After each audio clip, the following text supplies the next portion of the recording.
les gens se taillent, voilà, se blessent volontairement pour exprimer une souffrance. Voilà. Ça, c'est la définition de la mutilation. Mais bien, ce qui va nous intéresser, c'est pourquoi se mutiler. D'accord. Alors, tout d'abord, évidemment, si tu es confronté à ce problème ou autre, je t'invite à en parler dans les commentaires, car c'est déjà de débattre tous ensemble, tout en plus que c'est pour ce genre de problème, c'est mieux d'en parler.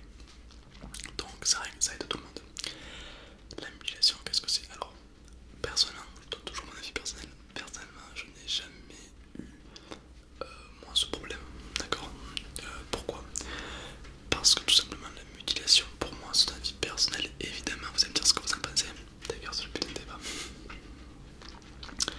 Pour moi, la mutilation, c'est tout d'abord un trouble, quelque chose qui nous a troublé, principalement sentimental, d'accord. Mais ça peut aller de la mort de quelqu'un de proche, mais principalement c'est l'amour, voilà, qui fait ça.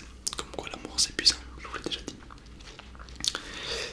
Et je pense surtout aussi que c'est un manque de confiance en soi, dans le sens où lorsqu'on est au plus bas, lorsqu'on a perdu toute confiance en soi, lorsqu'on est, on a la tête dans l'eau et qu'il n'y a personne pour nous retirer, pour nous empêcher de nous noyer, alors là on tombe dans une dépression et dans donc la mutilation. Pour moi c'est mon avis, d'accord. Donc dis-moi si tu es d'accord avec moi ou pas. Pour moi c'est très simple d'en sortir, d'accord. Rien n'est dur dans la vie, d'accord. Tout est le temps. C'est très important que tu saches que la mutilation c'est quelque chose déjà de grave, puisque ça fait mal et que c'est toi-même qui te provoque cette douleur. Donc sache que déjà c'est pas une solution, d'accord.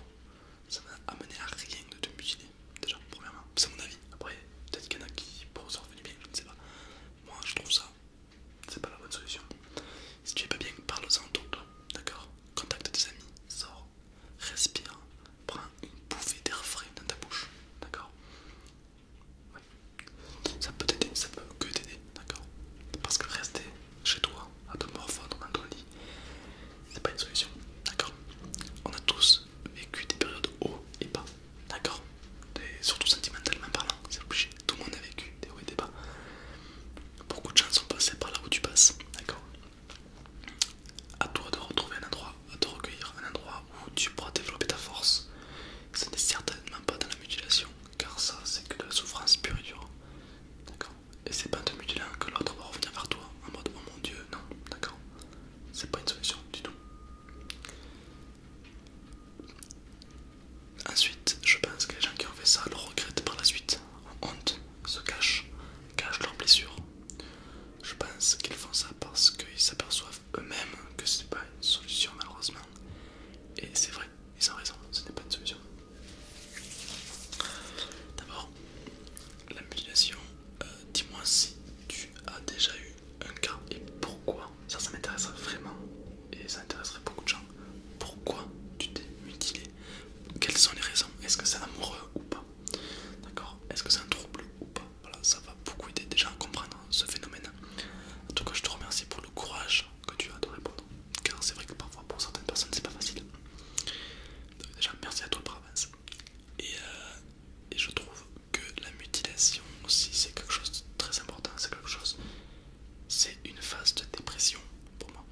Lorsque tu tombes en dépression, les gens peuvent se mutiler. Jamais tu vas te mutiler parce que tu es de bonne humeur, non, ça marche pas comme ça. Juste parce que tu es en dépression, d'accord. Donc ça veut dire que tu as perdu confiance en toi. J'ai déjà fait des vidéos sur la confiance qui datent d'il y a un petit moment, mais mes hypothèses sont toujours bonnes, donc je t'invite à aller les voir si tu as pas confiance en toi. J'explique juste que la confiance en soi ça se travaille évidemment et que ça peut se développer, donc je t'invite à aller la voir si tu veux. Je vais mettre d'être à la fin de la vidéo, tu sais, en carré. Bref, sache que tu n'es jamais seul, d'accord. Comme j'aime dire, tu n'es jamais seul, tu as des amis, tu as ta famille et tu as l'éternel, d'accord. Tu as vécu, tu vis aujourd'hui, c'est-à-dire que quoi qu'il arrive dans ta vie, t'existeras, tu as toujours de l'impact sur les autres. Donc tu as toujours l'éternel à tes côtés, ne l'oublie pas. Ça c'est mon petit, voilà, c'est ce que je voulais dire. Personnellement j'ai